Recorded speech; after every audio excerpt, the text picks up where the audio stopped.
Sign up to the SBR Network and use your free daily bet points to earn real-world prizes. Click on the page and start winning now.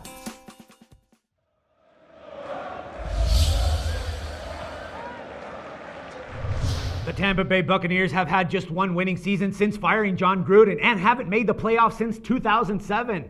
The Bucs have another proven successful coach for 2014 in Lovie Smith. So could we expect them to go over the 6.5 wins that bookie set them? A lot of people thought that Tampa Bay was the team on a rise under Greg Schiano last year. The Buccaneers had improved from 4 wins in Schiano's first season to 7 in 2012. The Bucs also had what they thought was a potential franchise quarterback in Josh Freeman. Now neither Freeman or Schiano are with the franchise. On the bright side, rookie quarterback Mike Glennon was pretty solid in taking over for Freeman. In fact, he had the best numbers overall of any rookie signal caller, throwing for 2,608 yards and 19 touchdowns. 9 interceptions isn't bad. Vincent Jackson had a huge year, catching 78 balls for 1,224 yards and 7 TDs. But that was about it for the offense. Running back Doug Martin, brilliant as a rookie in 2012, was limited to only 6 games and saw his yards per carry drop to 3.6 per game. The defense was the middle of the pack. Linebacker Levante David looks like a future star. He led the team in tackles and interceptions and was second in sacks. The Bucs are also very high on young safety Mark Barron and defensive tackle Gerald McCoy, so there are some pieces in place. The Bucs hired former Bears coach Lovie Smith, who was an assistant under Tony Dungy in Tampa Bay.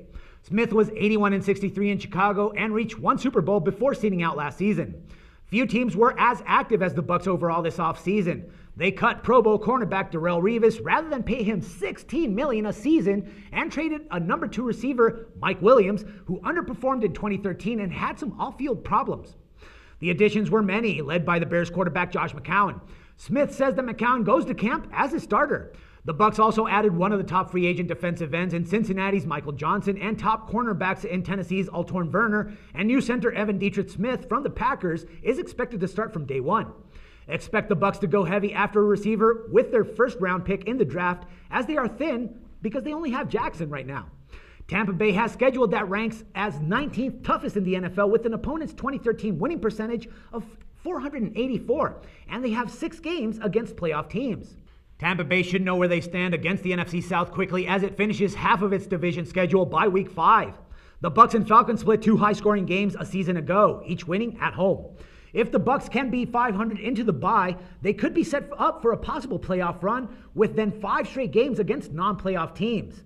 Of course, the Week 12 game is Smith and McCown's return to the Windy City. It also might be the only outdoor cold weather game Tampa Bay has to play all year. The closing 4-game stretch will be tough, although the Bucs won in Detroit last year thanks to 4 interceptions from Matthew Stafford. It was Tampa's only 2013 road victory. Our pick is going to be on the over 6.5 wins. It's crucial for Tampa to start 2-0 with 3 straight road games to follow. McCown might have been simply a product of the system in Chicago, as he had never shown that kind of talent previously. But Glennon is a solid backup. There's a lot of talent on this team, especially on defense. The playoffs might be too much to ask for, but 7 wins isn't. For SBR Forums The Vid, this is Dax Floyd.